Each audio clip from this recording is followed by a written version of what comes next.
ఎస్ఐఆర్పై కేటీఆర్ వ్యాఖ్యలకు కేంద్ర మంత్రి కిషన్ రెడ్డి కౌంటర్ ఇచ్చారు. ఎక్కడ కుట్ర జరుగుతోందో చెప్పాలని డిమాండ్ చేశారు.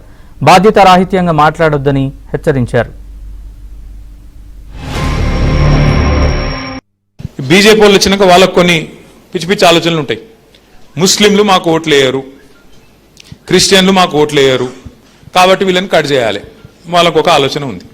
దాంతోనేమైంది, బీహార్లో గడబడైంది, ఆడ మన వెస్ట్ బెంగాల్లో గడబడైంది. అందుకే ఏమనుకున్నామంటే మన పెద్దలు కేసీఆర్ గారి నాయకత్వంలో మరి మన రాష్ట్రంలో ఇటువంటి కథలు చేయనియద్దు వీళ్ళను. ఎందుకంటే ఇక్కడ బీజేపీ లేదు, మనలేదు. ఆడుంది బీజేపీ? ఈడ ఏదో ఆ పార్లమెంట్ వచ్చినప్పుడు ఏదో గాడుపు ఆగమాగం గాడుపు తప్ప, గాయగత్తర తప్ప కింద గ్రౌండ్ ఏం లేదు, ఉత్తదే.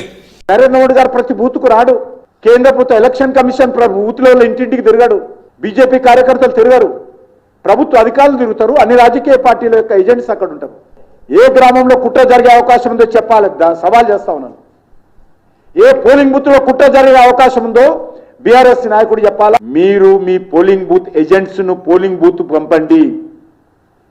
బూత్ లెవెల్ ఆఫీసర్ అయితే ప్రభుత్వ ఉద్యోగస్తుడో మీరు ప్రతి బూత్ లో మీరు ఎంట ఉండండి, పొరపాటు జరగకుండా చూడండి.